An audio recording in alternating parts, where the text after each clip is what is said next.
Hi, I'm Joe Smith and welcome. In the last video, I admitted to something that was a little uncomfortable. I wanted to be noticed. I wanted to feel appreciated. But as I reflected more deeply, I realized it wasn't just about brushing off compliments or feeling awkward when someone praised me. That surface level discomfort was just the tip of the iceberg. Something much deeper was going on. Looking back, the real issue wasn't only my inability to receive praise, it was this: I didn't know how to truly appreciate others. And if you're not letting your gratitude flow outward, it's awfully hard to receive it inward. My grandmother had a favorite saying, "Pride cometh before the fall." I took that to heart, maybe a little bit too much. It taught me to downplay myself, to avoid seemingly boastful, but it also built a wall between me and sincere connection. Yes, I said my prayers, I went to Sunday school, but truthfully, I was still focused on me.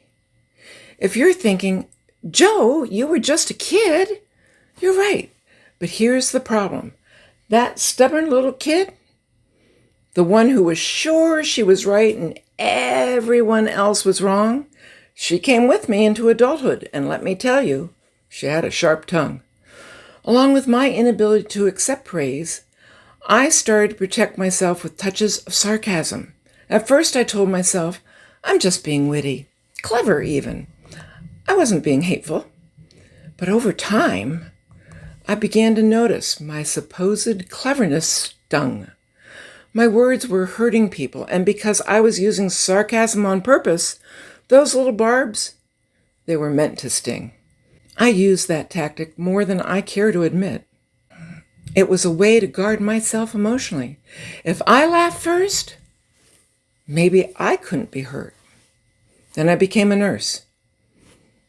And that changed me. Suddenly, life wasn't about what do I want to be when I grow up. It was about showing up, truly showing up for people in pain. People who didn't always have the words, people who needed to be seen and heard. That experience cracked something open in me. I saw vulnerability up close every day, and it held up a mirror I couldn't ignore anymore. That phrase I used to love, when I grow up, it began to feel like a neon sign flashing in my head. I was walking around in a grown-up body with a child's understanding of emotions.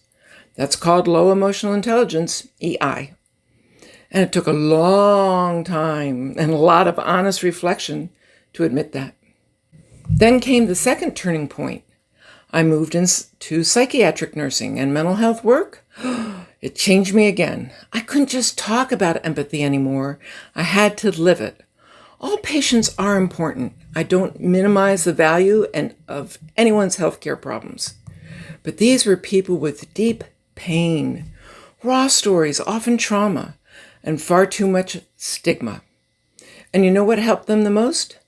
Not advice, not quick fixes, but presence, listening, respect, dignity.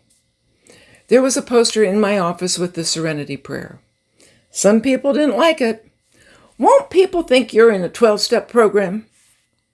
Well, in a way I was, not for addiction, but for growth, for my understanding, my unlearning, my developing the kind of emotional maturity I never learned as a kid. I used to say if it wasn't for a bad attitude, I'd have no attitude at all. And honestly, that felt 100% true at the time. Other people didn't always see it, but I did. Now I choose something different. I choose growth.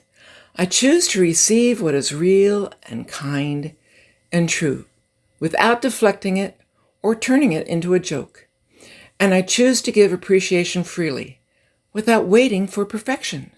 So if you've ever struggled to accept praise, if you found yourself stuck in old thinking patterns that started in childhood, if sarcasm ever became your armor like it was mine, just pause.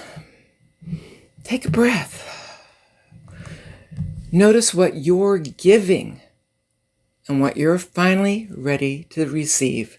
I'm Jo Smith, encouraging you to think about things differently, decide what you really want out of life, choose who you want to be, and go for it. Don't let anyone or anything stop you, even the old version of yourself.